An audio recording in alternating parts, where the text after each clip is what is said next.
Good morning. This week we have a second Torah portion discussing the subject of not speaking Lashon Hara, not speaking negative speech, only speaking positive speech. And one of our members said to me something very interesting. He said, most people unfortunately fail in this area.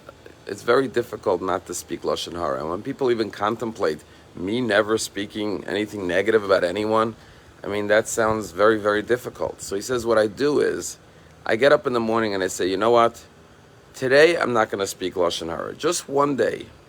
Let's see if I could get through the entire day without speaking Lashon Hara. And one day at a time, it's much, much easier.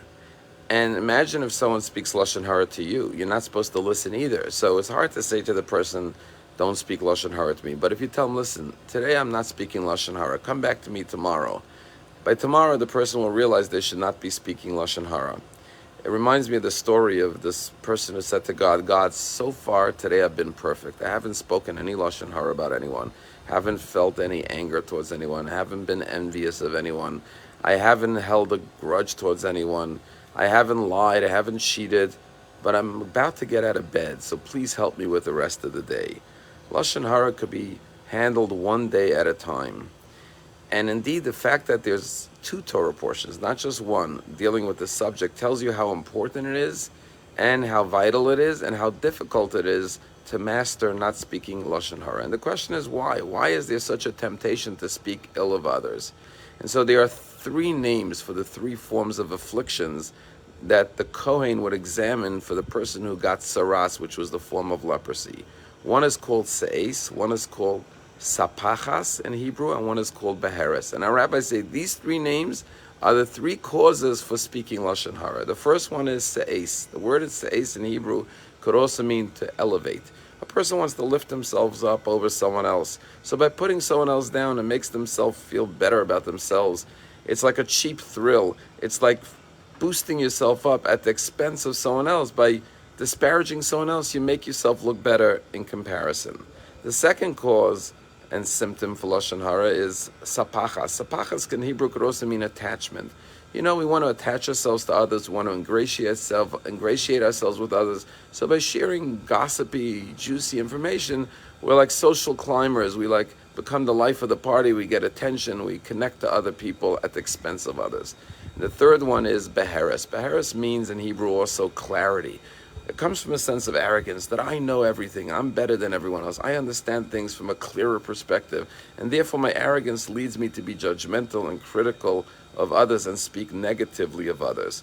And so the Torah says there are so many pitfalls that can lead a person to speaking negatively. We have to make sure that we conquer this urge to speak negatively, because words can do terrible harm and damage. Reminded of a story of two guys in a taxi in New York City. One guy keeps on complimenting the taxi driver. I'm so impressed with your driving, how you handle the traffic, you stay so calm. I love the way you took that turn. When they got out of the taxi, his friend says, what was that all about? You kept on buttering up the taxi driver. What's that all about? He says, I'll tell you the truth. I'm on a mission to make New York City a friendlier place. So I decided to start being very, very nice to the taxi drivers and other people.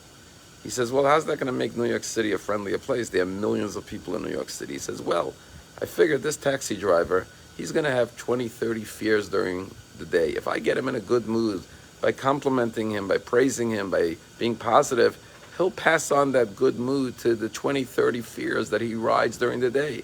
And those 20, 30 passengers will be happier, and they'll go into their offices and be kinder and more gentle and more respectful and more positive with all their co-workers. And then all those co-workers will go home to their families, to their spouses and their children, and be kinder and more positive with them. And so by being nice to the taxi driver, I could maybe affect 300-400 people with positivity. And his friend says, that's a nice calculation, but you're depending on this taxi driver to pass on your goodwill. How do you know he's going to do that? And he said, you're right, I don't. That's why I go out of my way to be extra kind and positive with at least 10 people a day. So at least if one of them passes it on, I will have affected hundreds of people. We never know the power of our words, for negative or for positive. And therefore the Torah says, before you speak, make sure that your words are positive, are uplifting, not words that hurt, but words that bring healing comfort, strength, encouragement, and inspiration to others. God gave us a tremendous gift of words. It's the most precious thing we have. Use it wisely, carefully, and positively. Have a wonderful day.